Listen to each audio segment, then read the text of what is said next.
Hello students, एक बार फिर से आपका स्वागत है आपके अपने चैनल अभिज्ञान एजुकेशन दिल्ली पे। मैं विजय सिंह आज आपके सामने आपके कुछ कन्फ्यूजन्स को दूर करने के लिए आया हूँ।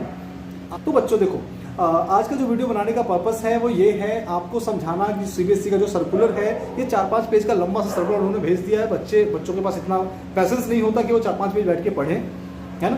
तो मैं उस जो सर्कुलर है उसकी मेन बातें आपको बता रहा हूँ, ठीक है। जो पहली चीज़ है, सबसे पहला चीज़ ये है, सीबीएसई ने लास्ट जो सेशन में हुआ कि उनको भी नहीं पता कब क्या होना है, तो इस बार उन्होंने सारे केसेस पहले ही कंसीडर कर लिए हैं क्या क्या हो सकता है। उनके हिसाब से 4 चीज़ें हो सकती हैं, उन चारों केस में उनको क्या करना उन्होंने अभी डिसाइड कर लिया है। क्या हो सकता है क्या नहीं हो सकता है, टोटल 4 ऑप्शन हैं, वो चारों ऑप्शन को उन्होंने कंसीडर कर लिया, उन्होंने डिसाइड कर लिया क्या क्या हो सकता है क्या नहीं हो सकता है, ठीक है। तो सिंपल ये समझ लो कि इस बार सीबीएसई आपको छोड़ने वाली नहीं है। लास्ट सेशन में जो प्रॉब्लम हुआ कि एग्जाम नहीं हुआ, एग्जाम नहीं होने से बच्चों में कहीं ना कहीं कंपटीशन की जो एक भावना आती है जिससे वो बच्चे मोटिवेट होकर पढ़ते हैं, वो चीज़ की कमी देखी गई और उसका असर इस सेशन में भी बच्चों पे देखा जा रहा है। इस साल जो बच्चे हैं कहीं ना कहीं उनके दिमाग में ये चीज़ चल रहा है कि कहीं ऐसा कोरोना फिर से वापस आ जाए और हमारा एग्जाम फिर से कैंसिल हो जाए, हमें एग्जाम न देना पड़े या ऑनलाइन देना पड़े। तो ये बच्चे ऐसा सोच के चल रहे हैं। तो मैं आपको बता दूं कि किसी भी केस में एग्जाम्स तो सीबीएसई आपके लेके रहेगी और उस एग्जाम्स में आपको परफॉर्म करना ही पड़ेगा। जो इस सर्कुलर में जो मेन चीज़ें हैं हम डिस्कस करते हैं। सबसे पहला चीज़ ये है कि आपके सिलेबस को 2 पार्ट में डिवाइड कर दिया गया है। पहले क्या था कि बच्चे शुरू में धीरे धीरे चार्ज होते थे, लास्ट होते होते नवंबर दिसंबर आते आते वो फुल चार्ज हो जाते थे और उसके बाद वो जी जान लगा के मेहनत करते थे। इस बार आपके पास वो ऑप्शन नहीं है। इस बार आपको आज से ही स्टार्ट करना पड़ेगा प्रिपरेशन। क्यों आज से ही?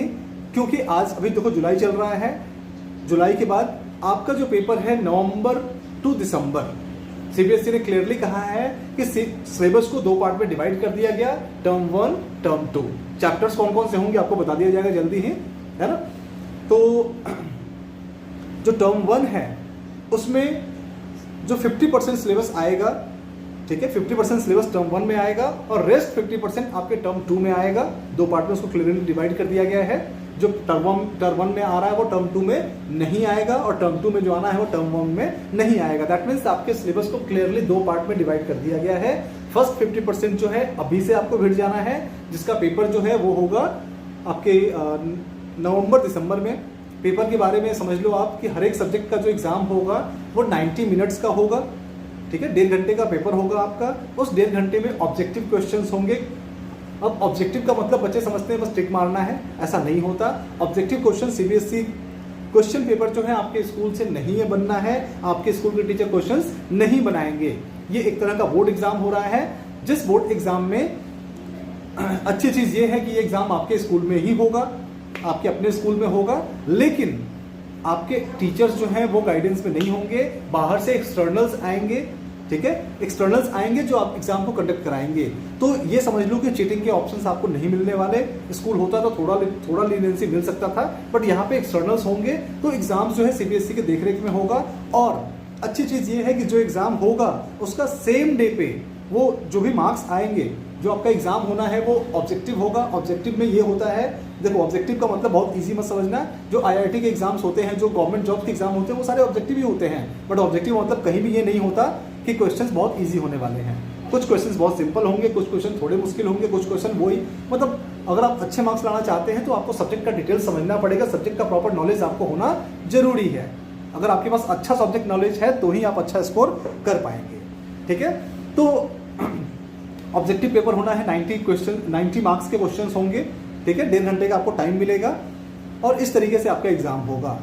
जो एग्जाम होगा ओएमआर सीट मिलेगा। ओएमआर सीट क्या होता है, जैसे रेलवे बैंकिंग के जो पेपर्स होते हैं ना, वहाँ पे उनको एक पेपर मिलता है, क्वेश्चन पेपर होगा, सॉल्व करने के लिए रफ पेपर मिलेगा, एक ओएमआर सीट मिलेगा जहाँ पे कि क्वेश्चन नंबर 1 2 3 4 ऐसे लिखा होगा, उसके आगे ऑप्शन ABCD लिखा होगा और फर्स्ट का ऑप्शन सपोज ए है तो ए के आगे जो गोला बना हुआ है उसको पेंसिल से कलर करना पड़ता है, पेंसिल से उसको स्केच करना पड़ता है उसमें, ठीक है।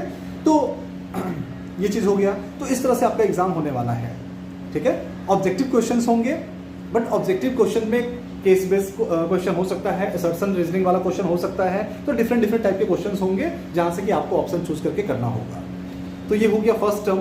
फर्स्ट टर्म के बाद क्या होगा फर्स्ट टर्म होगा नवंबर दिसंबर में, और इसके बाद फिर आपको बहुत ज़्यादा समय नहीं मिलना है, जनवरी फरवरी और मोस्ट प्रोबेबली मार्च। तो मात्र आपको अभी देखो, अभी आपके पास टाइम है, अभी जुलाई है, पेपर आपका नवंबर दिसंबर में होना है, मतलब अभी भी आपके पास लगभग 4-5 महीने का टाइम मिल रहा है। बट सेकंड जो 50% आपका है उसके लिए आपको टाइम कम मिलने वाला है। तो दैट मीन्स कि अभी से ही आपको चीज़ों को रेडी करना पड़ेगा। आपको ये करना चाहिए, जो बच्चे अच्छा स्कोर करना चाहते हैं उनको मैं सजेस्ट करूंगा, जो टॉपर बनना चाहते हैं उनको मैं सजेस्ट करूंगा कि आप जो टर्म 1 टर्म 2 डिवाइड किया गया है, आप इसके चक्कर में ना पड़े। आप पहले क्या करो कि जो आपके टर्म 1 में नहीं है उन चैप्टर्स को अभी कर लो। आप मैथ्स तो मैं कहूँगा अभी उठाओ बुक और पूरा का बुक महीने 2 महीने में, महीने 2 महीने 3 महीने के अंदर पूरा बुक खत्म कर लो, ताकि हम बार बार उसको 2 बार 3 बार रिपीट करके उस पर अपना कमांड बना सके। डेफिनेटली मेरी स्ट्रेटेजी यही होगी, है ना। आपके मार्क्स बहुत अच्छे आए तो इसके लिए हर बार हम कुछ स्ट्रेटेजी बनाते हैं। मेरी स्ट्रेटेजी यही होगी कि मैं पहले टर्म 2 का जो सिलेबस है वो आपको कराऊंगा। वो हम पहले एक बार करे हुए होंगे तो उस समय हमारे पास कम टाइम होगा, बट हम ऑलरेडी किए हुए, हमें सिर्फ रिवीजन करना होगा, तो हमारे लिए काम आसान हो जाएगा, जल्दी हम कर पाएंगे उस चीज़ को। ठीक है, तो पहले महीने 2 महीने में हम कोशिश करेंगे कि टर्म 2 का सिलेबस जो है उसको अधिक से अधिक खींच सके, क्योंकि वहां आपको टाइम कम मिलना है। सीबीएसई ने क्लियरली बताया है कि मार्च अप्रैल में पेपर होना है। पेपर्स जो है आपके 4 to 8 वीक्स में कंप्लीट हो जाएंगे। तो 4 to 8 वीक्स का मतलब मार्च में अगर होता है तो हो सकता है मार्च में ही खत्म हो जाए, तो उस केस में आपके पास सिर्फ 2 महीने जनवरी फरवरी का टाइम मिलना है ना। या अगर अप्रैल में होता है तो जनवरी फरवरी मार्च 3 महीने का टाइम मिलना है। तो 3 महीने में 50% सिलेबस कर पाना, है ना, मतलब एक चैलेंज होगा। तो इसके लिए डेफिनेटली मुश्किल नहीं है ये। अगर हम प्रॉपर प्लान वे में चलेंगे तो बड़े आराम से हम कर पाएंगे। प्लानिंग मैंने आपको बताया क्या प्लानिंग होगी हमारी, है ना। सीबीएसई इस बार कंफर्म बैठी हुई है, कंफर्म करके है बिल्कुल कि एग्जाम तो लेना ही लेना है। 4 केसेस मैंने आपको बताए। पहला केस क्या है कि अगर सब कुछ नॉर्मल रहा, क्योंकि टीचर्स को ऑलरेडी वैक्सीनेशन हो चुका है, मोस्ट ऑफ द टीचर्स को वैक्सीनेशन लग चुका है, और नेक्स्ट मंथ जुलाई में अगस्त मंथ में जो बच्चों के वैक्सीन है वो भी आने वाले हैं। तो सीबीएसई एटलीस्ट ये तो करेगी प्रायोरिटी बेसिस पे। बहुत ज़्यादा बच्चे होते नहीं हैं, 10-12 में आप देखोगे तो अराउंड 12-15 लाख बच्चे होते हैं, है ना, 15 लाख 20 लाख बच्चे होते हैं अप्रॉक्स। तो इन बच्चों के लिए वैक्सीनेशन गवर्नमेंट के लिए कोई बड़ी चीज़ नहीं है। गवर्नमेंट चाहे तो एक दिन में कर सकती है ना, और एग्जाम होना है नवंबर दिसंबर में। तो गवर्नमेंट ये प्लान कर रही है कि टीचर्स का वैक्सीनेशन ऑलरेडी हो चुका है, बच्चों का वैक्सीन करा देंगे, तो एक सेफ्टी का माहौल बनेगा। इसके अलावा जो कैब है, जो कोविड एप्रोप्रिएट बिहेवियर है उसको फॉलो करते हुए एग्जाम कंडक्ट करा दिए जाएंगे। ठीक है, तो एग्जाम तो होना ही होना है। अब पहला ये केस मान के चल रहे हैं कि दोनों एग्जाम होंगे, तो उस केस में क्या होगा, दोनों का इक्वल वेटेज होगा। फर्स्ट टर्म के जो आपके मार्क्स आए उसका 50%, सेकंड टर्म के जो मार्क्स आए उसका 50% मिला करके आपका फाइनल रिजल्ट रेडी हो जाएगा। दूसरा केस ये मान के चल रहे हैं, जो सीबीएसई है वो ये मान के चल रही है कि मान लो कि फर्स्ट टर्म का एग्जाम हमने ले लिया, लेकिन लास्ट टाइम जैसे हुआ था कि अचानक से मार्च अप्रैल आते आते सिचुएशन ज़्यादा क्रिटिकल हो गया था, सपोज वैसा कुछ होता है, तो उस केस में क्या होगा, उस केस में ये होगा कि जो आपका फर्स्ट टर्म का मार्क्स है उसके बेसिस पे, और जो आपके स्कूल्स में जो इंटरनल्स हो रहे हैं, जो प्रोजेक्ट वगैरह हो रहा है, जो असाइनमेंट आपको दिया जाएगा, और इसके अलावा आपके 3 टर्म एग्जाम्स तो होंगे ही होंगे। फर्स्ट टर्म, सेकंड टर्म, इससे कोई मतलब नहीं है। 3 आपके यूनिट टेस्ट जो होते थे वो 3 एग्जाम होंगे ही होंगे, उनके मार्क्स ऐड होंगे ही होंगे, है ना, तो वो चलेगा। तो उस केस में अगर सपोज सेकंड एग्जाम नहीं हो पाया तो उस केस में स्कूल वाले ये करेंगे कि आपका फर्स्ट टर्म का जो मार्क्स आया है वो रिटन थ्योरी जो भी मिला के आपका जो मार्क्स आया है और आपके जो असाइनमेंट वगैरह जो हुए हैं उन सबको मिला करके वो रिजल्ट दे देगी। सेकंड केस ये हो गया।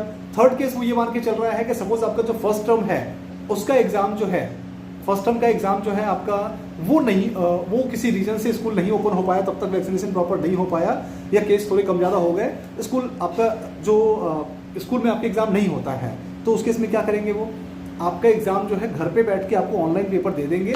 लेकिन जब सेकेंड टर्म में जो एग्जाम होगा वो आपके स्कूल पे एग्जाम होगा, क्योंकि तब तक हो सकता है चीज़ें नॉर्मल हो जाए, है ना। थर्ड केस है ये। तो अगर उस समय नॉर्मल हो गया तो वो एग्जाम आपका जो है वो आपके स्कूल में होगा, बोर्ड्स में होगा, आपके सेम स्कूल में हो सकता है, या आपको बोर्ड सेंटर कहीं और दिया जाए वहाँ पे होगा, तो ये एग्जाम होगा। अगर स्कूल में होता है तो एक्सटर्नल्स के प्रेजेंस में होगा, कहीं और दिया जाएगा तो दूसरे टीचर तो होंगे ही होंगे।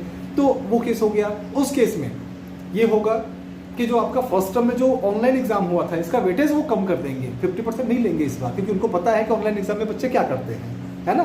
तो वो पूरा आपको ना करके उसमें वेटेज कम करके, और जो फाइनल एग्जाम हुआ है उसका वेटेज ज़्यादा कर देंगे, इसका वेटेज जैसे सपोज इसका 30 कर दिया, उसका 70 कर दिया, फॉर एन एग्जाम्पल ऐसा हो सकता है, तो ये कर लें वो, है ना। ये सारी चीज़ें हाइपोथेटिकल है, मतलब ये क्या होगा नहीं होगा सिचुएशन डिसाइड करेगा, बट एक चीज़ श्योर सर्टेन है, एग्जाम आपके होंगे मतलब होंगे, है ना। एक चौथा केस भी है कि सिचुएशन सपोज करो कि अंडर कंट्रोल नहीं रहा, जो कि बहुत ही लिस्ट पॉसिबिलिटी है जिस चीज़ की, क्योंकि आप देख रहे हो आज के टाइम में केसेस काफ़ी इंप्रूव हो रहे हैं, है ना।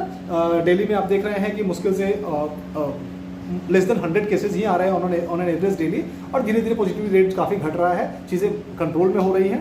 तो हम एक्सपेक्ट करेंगे कि चीज़ें अच्छी हों, है ना। आपके दिमाग में जो एक कोरोना का जो एक डर है वो आपके दिमाग से खत्म हो जाए, और आप पूरी तरह से कंसंट्रेटेड होकर के पूरा फोकस करके अपने स्टडीज़ पे आप पूरा फोकस करें, है ना। हम तो हैं ही आपके गाइडेंस के लिए, जहाँ भी आपको जरूरत होगी डेफिनेटली मैं आपके साथ हूँ। चौथा केस ये होता है कि अगर किसी भी रीजन से एग्जाम नहीं हो पाया, दोनों में से कोई भी एग्जाम नहीं हो पाया, है ना, तो उस केस में क्या होगा, उस केस में जो आपकी अभी जो स्कूल्स में आपके जो यूनिट टेस्ट वगैरह हो रहे हैं उनके मार्क्स ऐड होंगे, प्रोजेक्ट्स जो होंगे उनके मार्क्स ऐड होंगे। तो इस चीज़ को बहुत क्लियरली समझ लें कि हर चीज़ इंपॉर्टेंट है। मैंने आपको अपने लास्ट वीडियो में समझाया था कि एजुकेशन एक सिस्टमेटिक चीज़ है, एक सिस्टमेटिक तरीके से आपको चलना ही पड़ेगा, है ना। तो आपको कोशिश ये करना है कि एजुकेशन को अपना हैबिट बनाएं, रोज की अपना जो डेली एक्टिविटीज़ है उसमें इंक्लूड कर लें एजुकेशन को, रोज 2 घंटे 3 घंटे 4 घंटे जितने आप कंफर्टेबली कर सकते हैं टाइम निकालो और एजुकेशन को टाइम दो आप, ठीक है। रोज अच्छे से पढ़ो, स्कूल्स के जो आपके असाइनमेंट्स हैं, जो प्रोजेक्ट्स हैं, जो यूनिट टेस्ट हैं उसको सीरियसली लो, है ना। तो ये तभी पॉसिबल है जब आप स्कूल्स में ट्यूशन्स में प्रॉपर फोकस करके, है ना, सीरियस होकर के चीज़ों को अपना स्टार्ट करना शुरू कर दें, ठीक है स्टूडेंट्स। तो best of luck. 9th 10th 11th 12th इन चारों ही क्लासेस के बच्चों के लिए ये जो चीज़ें अप्लाई हो रही हैं, ये जो बोर्ड एग्जाम वाला कॉन्सेप्ट है ये तो 10th और 12th के लिए है, लेकिन जो मैंने आपको समझाया, जो एग्जाम का पैटर्न बताया, ये 9th 10th 11th 12th इन चारों क्लास के स्टूडेंट्स के लिए एप्लीकेबल है। तो इस चीज़ का ध्यान रखें, ठीक है बच्चों। तो आई होप के आप अच्छे से वो करेंगे। हाँ, एक और इम्पॉर्टेंट इन्फॉर्मेशन आपको देना है कि हमने ऑनलाइन, ऑफलाइन और होम ट्यूशन्स तीनों ही ऑप्शंस आपके लिए अवेलेबल करा दिए हैं। आपको जिस तरह से आप कंफर्टेबल हो उस तरीके से आप क्लासेस स्टार्ट कर दें, जल्द से जल्द पढ़ना शुरू कर दें, ठीक है। हमारे जो दिल्ली के जो ब्रांचेस हैं मंडावली वाला, वहाँ पे ऑफलाइन क्लासेस चल रहा है, स्टार्ट हो चुका है। इसके अलावा ऑनलाइन क्लासेस भी हमारे यहाँ पे ऑलरेडी चल रहा है, और जो होम ट्यूशन्स हैं वो भी हमने अवेलेबल कराया हुआ है। तो डेफिनेटली आपको हम किसी भी तरीके से पिछड़ने नहीं देंगे। हमारा एक ही एम होगा, अब की बार 90 पार, 90+ हमें लाना ही लाना है, हमारा एक ही एम है ना। और वो हम बड़े आराम से लाएंगे। मैं कभी नहीं कहूँगा कि आप मार्क्स के लिए टेंशन लो, वो मेरी रिस्पॉन्सिबिलिटी है, वो आप मुझ पे छोड़ दो। आप सिर्फ अपने एजुकेशन को एंजॉय करो, आप मन लगा के पढ़ो, अपना 100% दो, मार्क्स तो अपने आप आ ही जाएंगे, ठीक है स्टूडेंट्स। Thank you.